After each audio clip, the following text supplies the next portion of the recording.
Pensa só, e se fosse possível reescrever as instruções mais básicas da vida?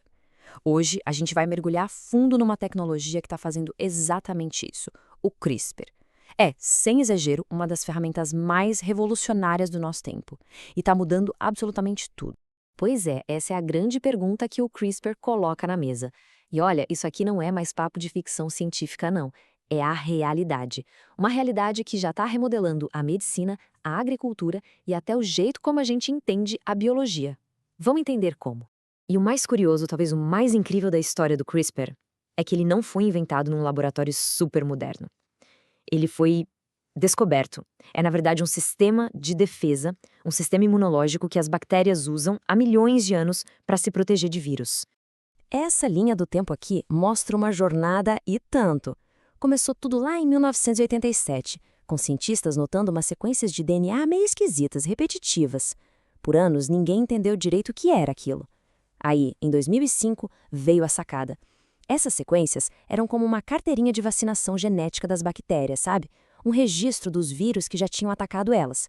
Mas o divisor de águas mesmo foi em 2012. Foi quando perceberam que esse sistema de defesa podia ser, digamos, hackeado e transformado numa ferramenta universal para editar qualquer DNA. Tá, mas como é que isso funciona na prática? A melhor forma de pensar é como a função localizar e substituir de um editor de texto. Só que para o DNA. Ele permite que a gente encontre um trechinho específico do código genético e, se quiser, altere ele.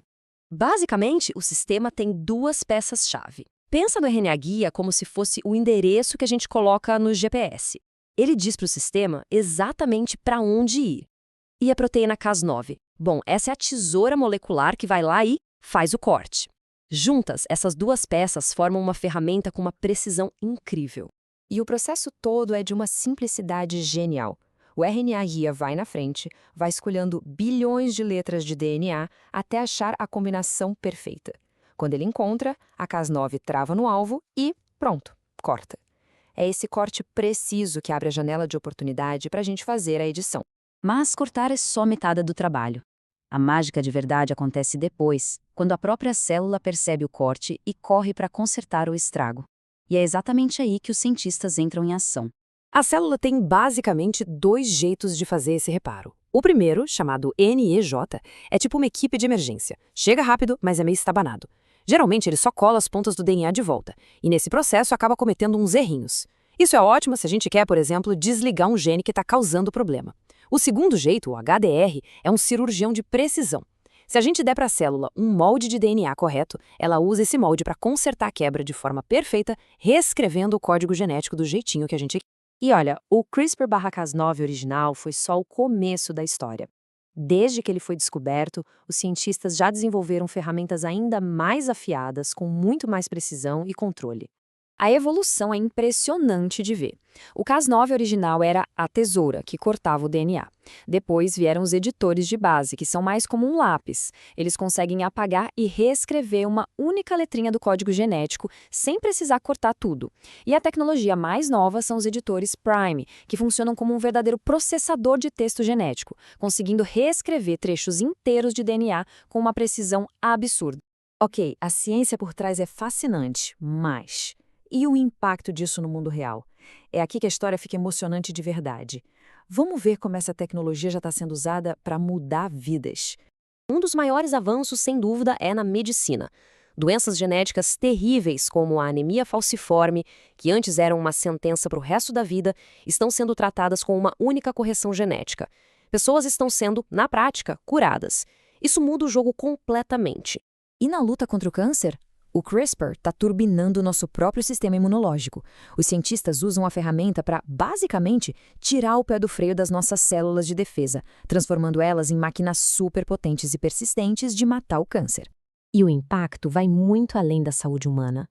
Na agricultura, o CRISPR está ajudando a gente a criar plantas que aguentam secas, doenças, pragas. Isso é fundamental para garantir a segurança alimentar de todo mundo num planeta em constante mudança. É claro que um poder tão grande assim vem com desafios e uma responsabilidade gigantesca. A tecnologia ainda não é perfeita e as questões éticas que ela levanta são muito profundas e bem complexas. A jornada ainda tem seus obstáculos.